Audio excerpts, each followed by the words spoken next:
Assalamualaikum warahmatullahi wabarakatuh.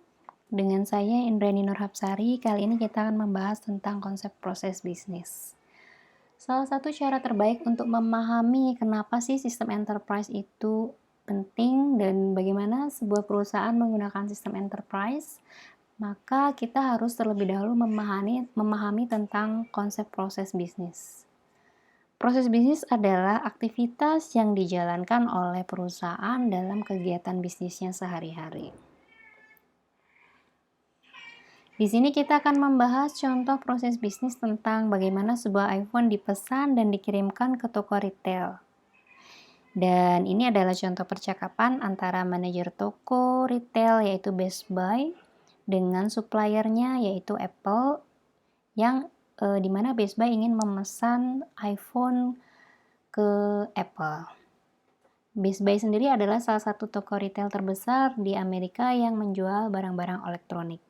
Untuk mengantisipasi penjualan di peak season, yaitu di musim liburan, di mana biasanya akan terjadi lonjakan permintaan iPhone, maka manajer toko Best Buy mencoba menghubungi bagian penjualan Apple untuk memesan sejumlah iPhone. Kurang lebih percakapannya seperti ini. Saya perlu 5.000 iPhone untuk dapat dikirimkan sebelum tanggal 31 Oktober, dan jika memungkinkan tolong berikan saya penawaran yang terbaik. Lalu sebelum bagian penjualan dari Apple menjawab ya untuk memenuhi permintaan pesanan dari manajer toko di Best Buy, maka bagian penjualan Apple harus memikirkan tentang beberapa pertanyaan berikut ini. Seperti, apakah saya punya cukup stok iPhone di gudang sesuai yang dipesan oleh Best Buy? Atau apakah kita bisa mengirimkan iPhone ini tepat waktu? Atau apakah Best Buy itu pelanggan yang bisa kita percaya? Apakah Best Buy tidak memiliki tunggakan sebelumnya? Atau sebaiknya kita memberi diskon atau tidak ya? Jika memang Best Buy adalah klien yang baik, maka tidak masalah kita memberikan diskon, tapi jika tidak, maka kita akan memberikan harga yang berbeda. Maka jika semua jawaban atas pertanyaan ini adalah ya, tidak ada masalah dengan klien tersebut, maka berikutnya adalah Apple akan memproses pesanan tersebut dengan melakukan tahapan-tahapan berikutnya. Yang pertama adalah mempersiapkan produk untuk dikemas yang dikenal dengan istilah material staging. Di tahapan ini meliputi bagaimana bagian gudang menghitung pesanan, kemudian memindahkan barang yang dipesan, lalu menyimpannya di bagian tertentu di gudang sehingga siap untuk diangkut dan dikirim. Di waktu yang sama, bagian penjualan juga harus menghubungi perusahaan logistik seperti UPS, kalau di sana UPS atau FedEx, untuk menjadwalkan truk pengiriman yang akan datang menjemput barang di gudang Apple. Kemudian setelah truk ini datang, langkah berikutnya adalah melakukan loading atau memuat barang ke truk pengiriman. Di tahap ini, manajer gudang akan membuat statement bahwa gudang sudah memenuhi tanggung jawab perusahaan, sudah melakukan packing barang, menghitung barang sesuai pesanan, dan memuatnya untuk dikirim ke pelanggan. Berikutnya, truk akan pergi menuju toko retail yang memesan produk tersebut. Dan setelah sampai di sana, maka barang akan di-unload atau dicek kembali oleh staf manajer toko di Best Buy untuk memeriksa dan menghitung ulang apakah barang yang diterima sesuai dengan yang sudah dipesan.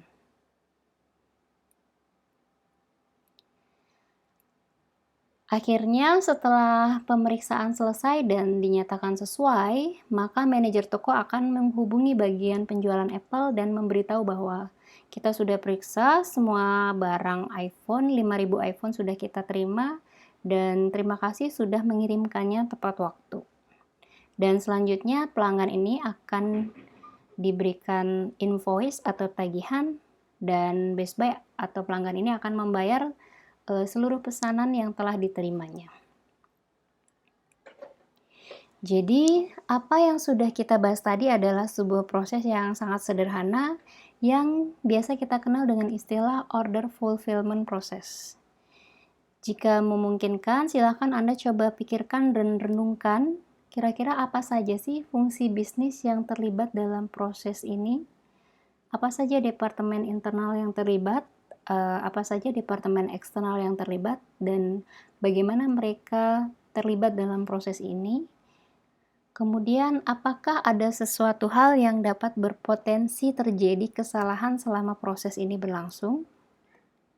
Baik, Anda mungkin bisa mempause video ini sebentar untuk memikirkan hal tersebut sebelum Anda bisa berlanjut ke slide berikutnya.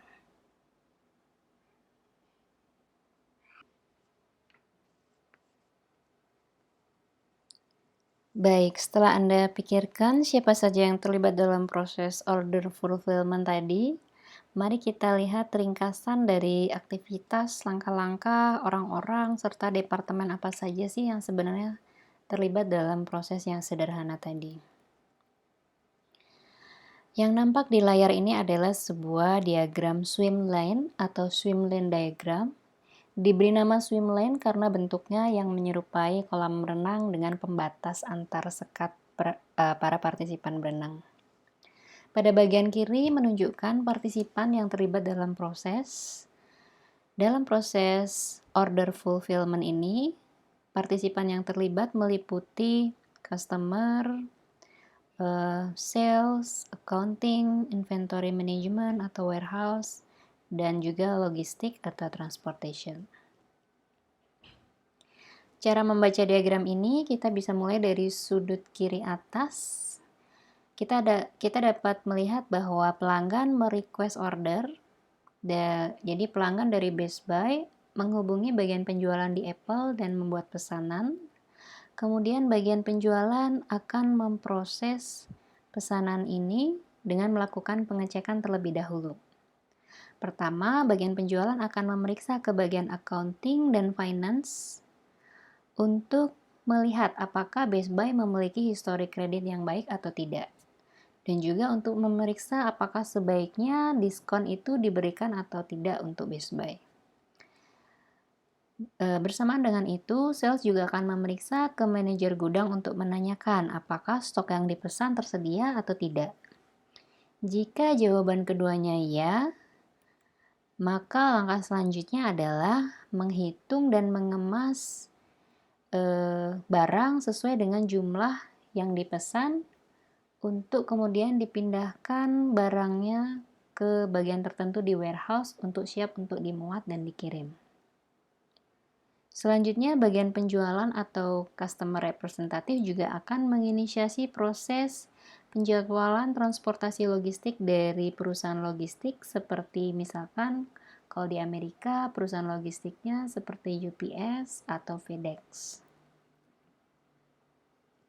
Berikutnya, manajer gudang akan mengawasi seluruh proses pengangkutan muatan barang ke truk dan kemudian menerbitkan loading good issues yang menyatakan bahwa ada barang keluar dari perusahaan sejumlah sekian pada tanggal sekian.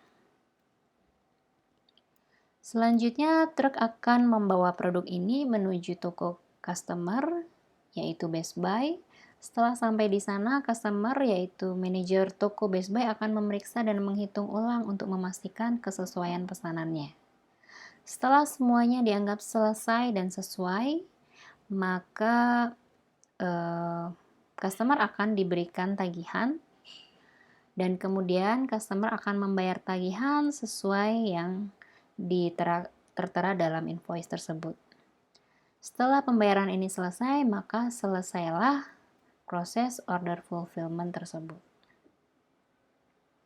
Setelah Anda ketahui gambaran ringkas tentang proses order fulfillment, walaupun nampaknya terlihat sederhana atau mulus atau seamless dari luar, terdapat sejumlah pihak, departemen, dan personil yang berbeda yang terlibat sepanjang proses tersebut. Pihak-pihak yang terlibat ada yang berupa personel internal seperti orang yang memeriksa penjualan, accounting, dan juga manajemen inventory, dan juga personil yang dari luar perusahaan Apple seperti customer yang datang dari Best Buy, kemudian pihak logistik dan transportasi yang bertanggung jawab terhadap pengiriman barang juga merupakan pihak dari eksternal. Jika kita mencoba memahami lebih mendalam, terdapat beberapa hal yang mungkin dapat mengacaukan proses yang sederhana tadi. Sebagai contoh, Apple mungkin tidak memiliki stok yang cukup di gudang karena musim liburan, ada banyak pesanan dari perusahaan lain yang juga harus dilayani sehingga stok tidak mencukupi untuk diberikan kepada Best Buy. Dan Apple mungkin saja tidak memproduksi iPhone dalam jumlah yang cukup karena adanya permasalahan yang terjadi di luar rencana yang mengakibatkan proses produksi menghasilkan produk-produk yang cacat, tidak lolos quality control. Selain itu, departemen di luar Apple juga mungkin memiliki isu lainnya. Contohnya, perusahaan logistik juga mungkin tidak mampu melakukan pengiriman karena adanya permintaan pengiriman barang dari banyak perusahaan yang lainnya, karena saat itu memang saat sibuk di musim liburan. Dan mungkin juga pesanan menjadi tidak menguntungkan kalau ternyata kliennya itu adalah klien yang bermasalah, memiliki track record yang buruk, misalkan ternyata klien masih memiliki tunggakan yang belum dibayar di pesanan sebelumnya, sehingga mungkin bagian penjualan harus memperhitungkan ulang apakah pesanan ini harus segera dipenuhi atau mungkin lebih baik untuk ditolak. Dapat dilihat bahwa terdapat banyak tahapan yang terlibat dalam proses yang sangat sederhana ini. Ada banyaknya departemen dan fungsi bisnis yang harus saling berkoordinasi untuk memproses penjualan yang diminta oleh customer. Dengan demikian, sangat diperlukan komunikasi dan kolaborasi yang baik antar departemen agar proses bisnis ini dapat dijalankan dengan mulus tanpa ada persoalan. Sebagai contoh yang kita lihat di tahap pertama di mana pihak penjualan Apple harus berkoordinasi dengan manajer gudang yang menangani dan menghitung persediaan barang. Dengan demikian, berdasarkan proses sales order yang sudah kita bahas, maka poin penting yang perlu kita ketahui adalah bahwa informasi harus mengalir dengan baik antar unit bisnis secara efektif. Di samping itu, personil berbeda dari departemen yang berbeda juga harus benar-benar berkoordinasi secara intensif untuk memastikan informasi yang diberikan adalah akurat sehingga tidak menimbulkan permasalahan di tengah-tengah proses tersebut. Demikian pembahasan untuk pertemuan ini. Terima kasih, saya tutup. Kita jumpa kembali untuk membahas tentang fungsi bisnis di pertemuan berikutnya. Assalamualaikum warahmatullahi wabarakatuh.